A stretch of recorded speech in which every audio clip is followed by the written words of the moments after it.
Hello friends, आप सभी का स्वागत है एस्ट्रोलॉजिक के यूट्यूब चैनल में। मैं हिमांशु कुमार जीएचयू टेक इंस्टीट्यूट से आप सभी का स्वागत करता हूं। फ्रेंड्स, आप में से जो भी भाई चैनल पर फर्स्ट टाइम आया, चैनल को सब्सक्राइब ज़रूर कर ले। और जिन किसी भाइयों को मोबाइल रिपेयरिंग कोर्स करना है तो वो मेरे नंबर पर मैसेज करके या कॉल करके बात कर सकते हैं। फ्रेंड्स, आज हमारे पास एक फ़ोन है। इस फ़ोन में प्रॉब्लम क्या है ये मैं आपको दिखाऊंगा। ठीक है, बेसिकली पहले आपको मैं बता देता हूँ, ये फ़ोन क्या है, ऑन नहीं हो रहा है। ठीक है, तो इस फ़ोन को मैं आपको चेक करवाता हूँ कि इसमें प्रॉब्लम क्या है। अगर आपके पास भी आईफोन या कोई भी फ़ोन ठीक होने आता है तो सबसे पहले आपको उसको एनालाइज़ करना है कि फ़ॉल्ट कहाँ से हो सकता है। उसके लिए आपको नॉलेज क्या होना चाहिए, उसके लिए आपको स्कीमेटिक डायग्राम पे प्रॉपरली रिपेयरिंग करने का वे पता होना चाहिए। स्कीमेटिक डायग्राम से ये पता होना चाहिए कि कौन सी वोल्टेजेस कहाँ पे जनरेट होते हैं। तो जो भी भाई आप में से कोर्स करेगा हमारे यहाँ से, उसको A to Z सारे फॉल्ट फाइंडिंग करने सिखाए जाएंगे। और जो भाई हमारे यहाँ कोर्स करने आ रहे हैं या मन बना रहे हैं, वो अपने सारे डेड फ़ोन इकट्ठे कर लो, सारे नेटवर्क प्रॉब्लम के फ़ोन इकट्ठे कर लो, सारे फॉल्ट वाले फ़ोन इकट्ठे कर लो, जो आपके कहीं भी रिपेयर ना हो रहा हो वो सारे इकट्ठे कर लो। ठीक है, तो चलिए अब आपको मैं प्रॉब्लम दिखाता हूँ। ये DC एम्पेयर मीटर है अपना। ये देखिए, मैंने यहाँ केबल कनेक्ट करा। यहाँ पे आप देख सकते हैं 0.7 एम्पेयर दिखा रहा है। 1.2 भी हो जा रहा है, थोड़ा घट रहा है, थोड़ा बढ़ रहा है। यानी इसका मतलब है कि चार्जिंग सेक्शन बिल्कुल ओके काम कर रहा है, बट यहाँ पे अभी स्क्रीन नहीं आ रहा है। ठीक है, और इसका जो पावर बटन है, ये पावर बटन, इसको भी पुश करके दिखाता हूँ मैं आपको। ये देखिए, तो अगर कोई भी आईफोन आपका एम्पेयर प्रॉपरली ले रहा है और स्क्रीन नहीं ऑन कर पा रहा है, तो उस केस में आपको PMU IC से आउटपुट होने वाली सप्लाइयाँ, CPU को मिलने वाली, रैम को मिलने वाली और NAND IC को मिलने वाली सप्लाइयाँ चेक करनी चाहिए। उसके लिए आपको स्कीमेटिक डायग्राम खोलना है अकॉर्डिंग टू मॉडल। अगर आपके पास 6 है, 7 है, 8 है, X है, XR है, XS Max है, 11 है, 12 है, 13, कोई सा भी मॉडल है, आपको उसका स्कीमेटिक डायग्राम ओपन करना है।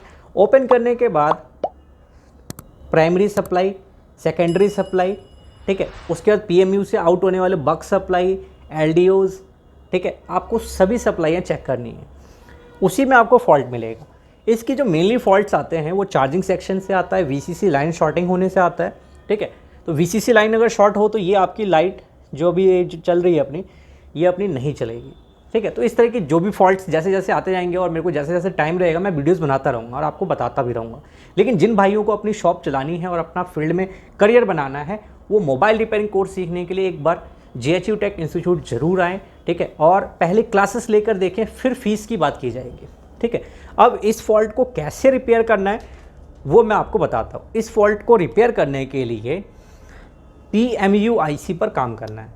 PMU पे काम क्या करना है, जो PMU IC होती है वो अगर रैम और CPU और NAND को अगर सप्लाई देना बंद कर देती है तो ये फॉल्ट आता है।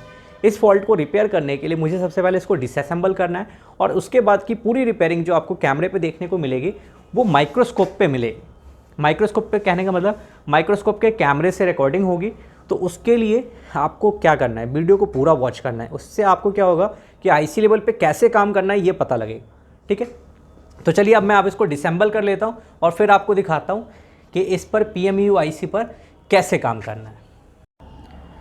तो जैसा कि मैंने आपको बताया था कि इसका फॉल्ट को ठीक करने के लिए हमें फ़ोन को डिसअसेंबल करना होगा, तो मैं डिसअसेंबल कर चुका हूँ। ठीक है, जो डिसअसेंबल वगैरह का है वो ये वीडियो डिसअसेंबल का नहीं है, इसलिए मैंने इसमें डिसअसेंबल की चीज़ें रिकॉर्डिंग नहीं की है। ठीक है, क्योंकि मेरा मेनली इस फ़ोन के अंदर के फ़ॉल्ट को रिपेयर करके दिखाना है। ठीक है, तो मैं आपको इस फॉल्ट को रिपेयर करके दिखाना चाहता हूँ इस वीडियो में। ठीक है, तो इस फ़ोन के में जो फॉल्ट है मैंने आपको स्टार्टिंग में दिखा दिया है कि क्या फ़ॉल्ट है, कि हमारा और एम्पेयर मीटर जो है कोई रिस्पॉन्स नहीं कर रहा पावर बटन दबाने पे या चार्जर लगाने पे।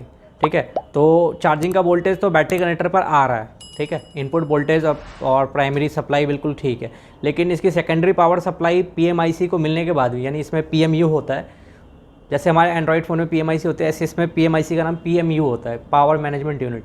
तो ये IC जो है वो सप्लाई इनपुट ले रही है, लेकिन जो इसकी सप्लाइयाँ होती है बक सप्लाइयाँ, ये CPU और रैम के लिए क्रिएट नहीं कर रहा है। तो इसलिए हमें इस पर काम करना होगा। तो अब मैं इसको जैसे कि डिसेंबल कर चुका, अब मैं आपको माइक्रोस्कोप के कैमरे से पूरी इसकी IC के ऊपर कैसे काम करना है, PMU IC के ऊपर ये दिखाऊंगा। ठीक है, तो अब मैं आपको मिलता हूँ रिपेयरिंग के बाद।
जैसा कि फ्रेंड्स आप सभी को मैंने वीडियो की स्टार्टिंग में दिखाया था कि ये फ़ोन जो है हमारा आईफोन 7 प्लस, ये हमें डीसी चार्जर से भी कोई रिस्पांस नहीं दिया। तो सबसे पहले तो मैं आपको बता दूं कि कोई भी ऐसा केस अगर आपके पास आता है तो आपका वो चार्जिंग सेक्शन का इनपुट आउटपुट वोल्टेज देखना है आपको। अगर इनपुट आउटपुट वोल्टेज मिलता है और सेकेंडरी पावर सप्लाई VCC जो मेन है वो क्रिएट हो रही है, तब भी अगर फ़ोन ऑन नहीं हो रहा तो वो 110% PMU-IC की फ़ॉल्ट होती है। तो PMU-IC पे हमने काम किया है, बट अभी भी ये हमारा सक्सेस हुआ या नहीं हुआ ये अभी हम चेक करने पे पता लगेगा। बोर्ड को नॉर्मल टेम्परेचर होने का मैं वेट कर रहा हूँ, उसके बाद मैं इसको असेंबल करूँगा।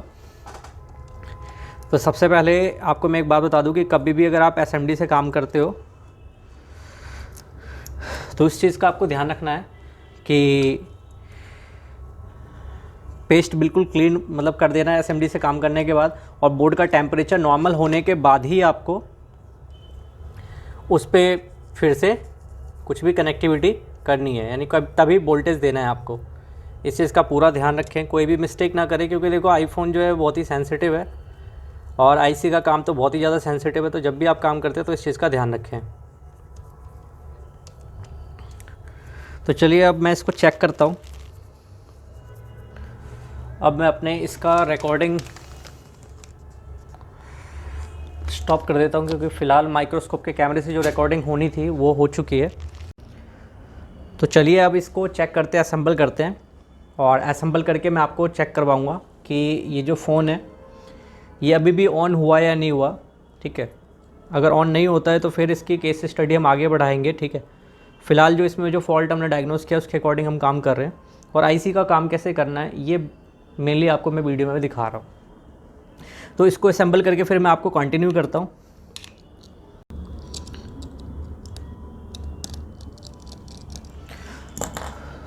तो फ्रेंड्स, जैसा कि मैंने आपको बताया था कि इसको मैं चेक करके आपको दिखाऊंगा कि ठीक हुआ या नहीं हुआ। अगर नहीं होता है ठीक, तो फिर इसके आगे की जो फॉल्ट फाइंडिंग होती है, मीन्स अगर फिर भी ये ठीक नहीं हुआ तो हमें ये PMIC मतलब PMU-IC जो चेंज करनी पड़ेगी। अगर अभी भी आउटपुट सप्लाई नहीं पहुंची तो हमें इसकी PMIC चेंज करनी होगी।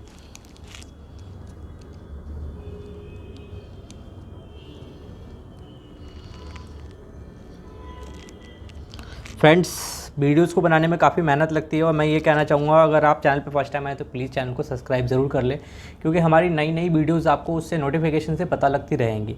ठीक है, और आपने अगर मोबाइल रिपेयरिंग कोर्स सीखना है तो आप हमसे हमारे दिए गए नंबर पर संपर्क करिए।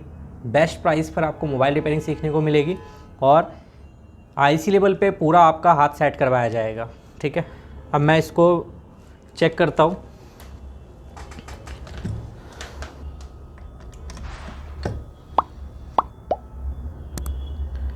ये देखिए यहाँ पर आइकन आ गया है। मेरे इस वाले बोर्ड में कोई थोड़ी सी प्रॉब्लम है, बट ये अभी लोगो पे रुका हुआ है। मैं वेट करता हूँ कि ऑन हो रहा है या नहीं हो रहा है ये।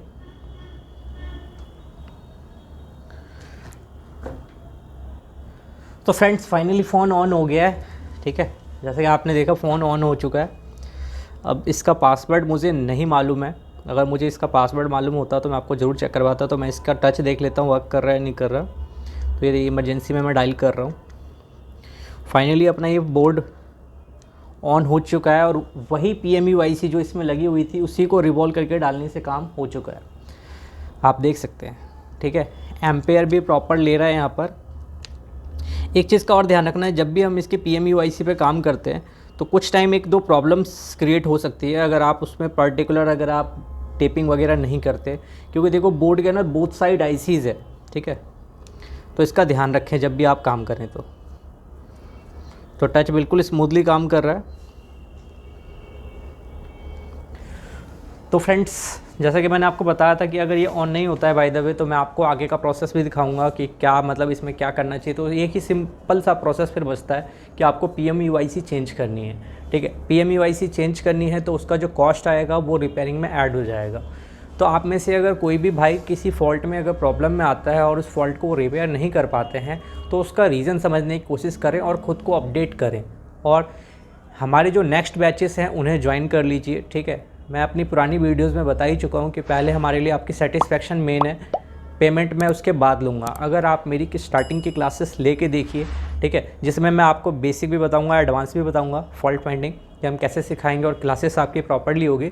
देन आपको 3 दिन के बाद पेमेंट देनी है। अगर किसी को हम पे, जैसे कि आप मान लीजिए जो हमें जानते हो तो हमें ट्रस्ट करके पेमेंट देते हैं, लेकिन जो नहीं जानते उनके लिए एक बहुत ही मुश्किल काम है मेरे को या किसी को भी पेमेंट देना। तो आप बिल्कुल free of cost classes start करिए यहाँ से, ठीक है। आप किसी भी शहर में हैं, यूपी, बिहार, बंगाल, कश्मीर हो गया, बेंगलोर हो गया, कर्नाटका हो गया, महाराष्ट्र हो गया, नागपुर, किधर भी, दिल्ली, ठीक है। दिल्ली में तो हमारा इंस्टीट्यूट है ही, और जो हमारे आसपास के लोग हैं और जो मुझे जानते हैं पर्सनली कि हिमांशु सर कैसा सिखाते हैं, वो हमें पेमेंट एडवांस भी दे देते हैं, ठीक है, और हम उनको जानते हैं और वो भी हमें जानते हैं। लेकिन जो भाई नहीं जानते वो हमें ट्रस्ट करने के लिए पहले क्लासेस लें, उसके बाद पेमेंट की बात होगी आपसे, ठीक है। मैं हिमांशु कुमार इसी तरीके की वीडियोज़ लाता रहूँगा। तब तक के लिए जय हिंद, जय भारत।